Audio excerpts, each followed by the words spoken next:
So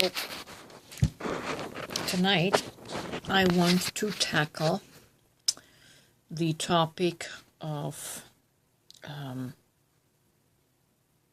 personal frequency, body frequency, or the frequency of consciousness. The other day I was watching a video from way back in 2005 by one of the lectures of Dr. David Hawkins. He is the man credited for developing the scale of frequency as it relates to human consciousness, how our emotions register at certain numbers of vibration. And in that video, back in 2005, the human population was split actually in two clusters. The majority of the clusters, 78% of the human population at that time, was in a vibrational consciousness below level 200, meaning in the lower range of instinctual animal-like consciousness. And I'm going to show you the pyramid to demonstrate what will place you into the category of the 78% percentile. What emotions, if your vibration, if your main emotions surround around these particular frequencies. And they have to do with shame, guilt, apathy, grief, anger, desire or lust, pride, and the highest one in that range is courage. If you can make it to courage, that is the line, the level where you can affect change. If you can get above 200, above courage. But most of humanity functions from those emotions that I have just named. 78%. And then 22% of humanity was above 200, reaching the levels of neutrality, acceptance, willingness, inner wisdom, inner love. I would hope to say that 20 years later, the smaller triangle at the top, the percentage would have increased. In particular, in the last 5 years, there was a big, huge wave of consciousness coming through that elevated many people and started them on an awakening, including myself. I am in that wave of the last 5 years where I got awakened to consciousness and raised my consciousness. I did a test 5 years ago, actually, and at that time I was at a frequency range of 316, so a little bit over the 200 marker, but not anywhere close to the 500 level, which is love. And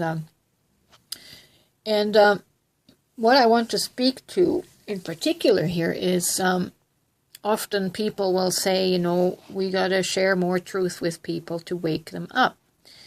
But the way this works, us sharing like logical truth will have very little impact on the vibrational status of a person, because logical, that just appeals to the conscious mind, but our vibrations are actually driven by our subconscious emotions, right? And our subconscious emotions are generated from trauma that is lodged in our nervous system, in our DNA.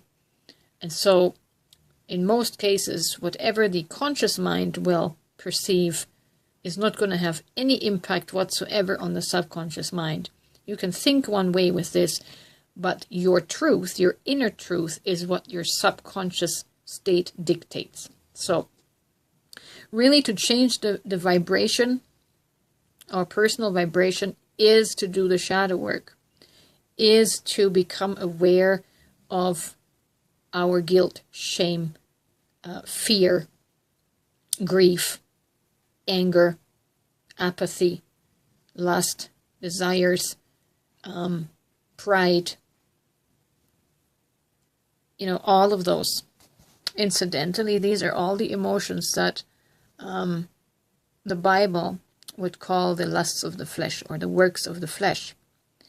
They are the works of our instinctual animal nature, located in the lower 3 chakras, which deal strictly with survival, right? So the majority of humanity is at an animal level of consciousness that is only preoccupied with survival. Now, you might say, okay, well, if truth at a logical level isn't very helpful, how can we reach the rest of the world? How can we reach this collective? And I'm going to demonstrate this with a video for you. As you raise your personal vibrations by doing the alchemical work of transmuting your lower emotions, transmuting your childhood trauma, and releasing these emotions by giving yourself the self-love and unconditional love and acceptance, that is how you will raise your personal vibration. And our vibration, our frequency, works like the frequencies or the radio waves that work with our radio or our television. You need to have a certain frequency for the picture to show up on your screen, right? So as you raise your personal vibration, like an antenna, you are going to pulse out these higher frequencies into the pool of humanity, into the collective pool of frequency, of consciousness, and these, like our circle, our sphere of higher frequency will cross-sect with other people's spheres of frequency.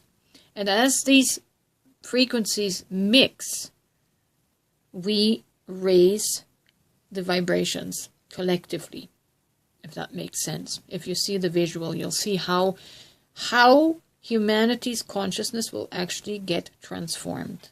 And it's through the shadow work, it's through raising the quality of our vibration. Not necessarily the facts that come out of our mouth or the beliefs. Because what we say with our mouth mostly gets just stuck in this ego mind, stuck in the mental mind, which doesn't go anywhere. This is not connected to the heart in most people, so it's not going to make an impact. But radio waves, invisible frequency waves, will make an impact. You know that the government is using frequency sound weapons on people all the time to manipulate our electromagnetic field in our brain, right? So these things very much work. Only the government uses it to manipulate humanity to the negative side. But we can counter this. The more of humanity is awakening, and we're way above 22% now, the more our frequency will mingle with the bigger pool, and thus raise the collective frequency together. So every awakening person, if you are among the awakened, you are part of raising the frequency of humanity. And it is through this frequency change that our consciousness rises, and humanity can receive inspiration. Once we can get humanity above 200, those people can receive inspiration, right? Under 200, they are just too blocked by too much debris, emotional debris, that no inspiration can filter through. But once we can raise them above 200, that's when more inspiration will enter into the personal fields of every human being. So, does this make sense? So, even though you feel like what you're sharing has no effect, it does have a collective effect. Your higher vibration has a collective effect on all of humanity and on Earth, on the Earth plane. So, thank you for the work that you have done and continue to do. We are all in this together. And we're all working for the common good.